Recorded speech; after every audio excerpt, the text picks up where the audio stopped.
मेहनत तो लोगों ने करी है, लोगों ने जिताया है, लोगों ने वोट डाले हैं। पार्टी लाइन से ऊपर उठ के जो किसाना का दर्द था और जो हमारा एससी भाई हैं, दलित भाई हैं, उनको इस बात का भय था कि इस बार ये 2/3 बहुमत लेंगे तो ये संविधान और बाबा अम्बेडकर के नाम को भी खत्म कर देंगे, आरक्षण को भी खत्म कर देंगे। सारी दर्शकों ने प्रियंका को हाड़ की राम राम। भाई आपने पता है कि कितनी सीट बीजेपी की आई और कितनी कांग्रेस की आई हरियाणा में, तो उसके बाद उम्मीद लोहान जी हमारे साथ है, इनका कुछ कहना और ही है, तो इनसे पूछेंगे कि इनका क्या कहना। राम राम सर। राम राम राम राम।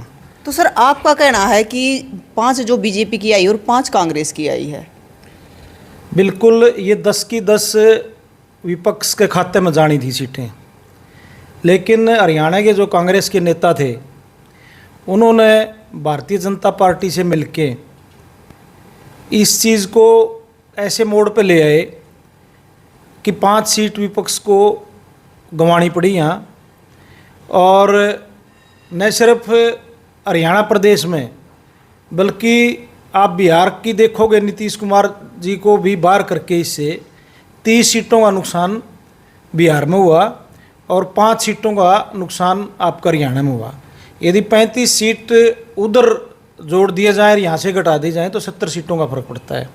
स्पष्ट रूप से इंडिया गठबंधन की सरकार आनी थी, मोदी को सत्ता से बाहर होना था। और हरियाणा प्रदेश में तो मैं आपको कहना चाहूँगा कि जिन लोगों ने इस गठबंधन की शुरुआत की थी फतेहाबाद की रैली में, यदि अभय सिंह चौटाला को इसमें ले लेते तो आपकी सारी सीटें जीतनी तय थी और भारतीय जनता पार्टी का हारना भी तय था। तो सर मतलब आपका कहना है कि मतलब कांग्रेस ने मेहनत नहीं करी है? मेहनत तो लोगों ने करी है, लोगों ने जिताया है, लोगों ने वोट डाले हैं। पार्टी लाइन से ऊपर उठ के जो किसाना का दर्द था और जो हमारा एससी भाई हैं, दलित भाई हैं, उनको इस बात का भय था कि इस बार ये 2/3 बहुमत लेंगे तो ये संविधान और बाबा अम्बेडकर के नाम को भी खत्म कर देंगे, आरक्षण को भी खत्म कर देंगे। तो जो मजदूर थे, किसान थे और दलित थे, उन्होंने लड़ाई लड़ी है। इसमें कांग्रेस पार्टी का रत्ती भर भी योगदान नहीं है। वो तो दोपहर में अपना घर में एसी चलाए सूते रहे। यदि वो काम करते तो जो पोलिंग 63% है वह 83% होनी चाहिए थी, लेकिन 63% में भी इसमें ज़्यादा पोलिंग जो करी वह किसाना ने करी, मजदूरा ने करी।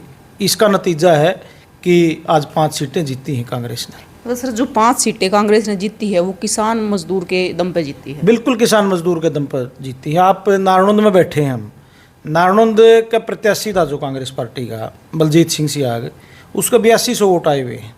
उससे पहले जो प्रत्याशी था 2014 में राजवीर संधू, इनके गांव का था, प्रदीप जी के, उसके 11,000 कुछ वोट आए हैं। कभी जमानत बची नहीं कांग्रेस का, तो यहाँ वोटर ही नहीं है। वोटर है तो लोकदल का है या फिर बीजेपी का है। लोकदल का वोटर और बीजेपी का भी वोटर जो किसान वर्ग से जुड़ा हुआ था और रामकुमार गौतम जी का वोटर जो किसान था, वो सारे कांग्रेस पार्टी को ये देख के भी इनका कैंडिडेट मुकाबले में है और राष्ट्रीय स्तर पर इंडिया गठबंधन लड़ाई लड़ रहा है, उन्होंने चुनाव लड़े और उन्होंने वोट डाले हैं। मतलब इन 10 की 10 सीट आती है अगर कांग्रेस पार्टी मेहनत करती तो? कांग्रेस पार्टी मेहनत करती और सबको साथ लेके चलती। और सर अगर इंडियन नेशनल लोकदल के बारे में बात करें तो उसके बारे में क्या कहना आपका? इंडियन नेशनल लोकदल पार्टी कई बार इस तरह के झटकों से गुजरी है।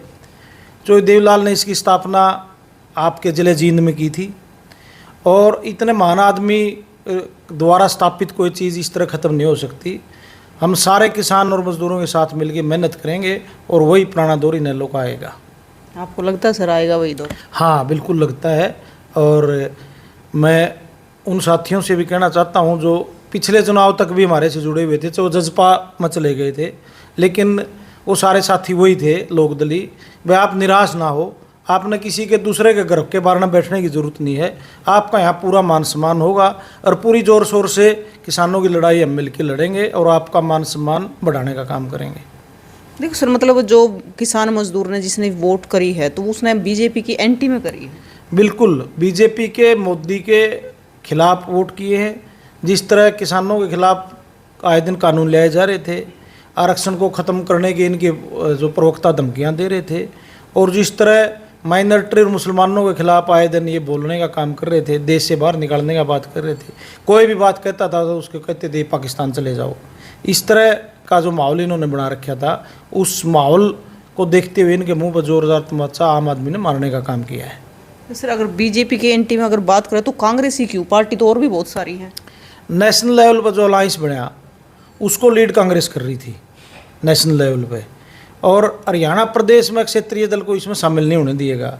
तो नेशनल मुद्दों पर चुनाव था, और जब नेशनल विकल्प ये देख रहा था भाई कांग्रेस के नेतृत्व में बन रहा है, इसलिए लोगों ने कांग्रेस को वोट डाल दिए। सर आने वाले विधानसभा के इलेक्शन की अगर बात करें तो उसमें क्या रहेगा फिर? उसमें इंडियन नेशनल लोकदल दोबारा से अपनी ताकत हासिल करेगा, हमारा वोट बैंक वापस आएगा, और ये मान के चलो इंडियन नेशनल लोकदल एक ऐसी ताकत होगी जिसको इग्नोर करना किसी के बुत्ते की बात नहीं होगी। ये संभव होगा सर? हाँ, ये संभव होगा। या फिर विधानसभा के इलेक्शन में भी कांग्रेस और बीजेपी का ही रहेगा? नहीं नहीं, आप देखना एक लोकदल बड़ी शक्ति का रूप में उभरेगा। तो भाई आने वाले 6 महीने में विधानसभा के इलेक्शन है, तो आपका क्या कहना है ज़रूर बताइए, और तस्वीरों को ज़्यादा से ज़्यादा शेयर करिए। आने वाले विधानसभा में देखेंगे भी क्या होने वाला है, कांग्रेस बीजेपी या और भी पार्टी सक्रिय होगी इसके साथ में। तो साथियों तस्वीरों को शेयर करते रहना, फिर मिलेंगे। जय हिंद।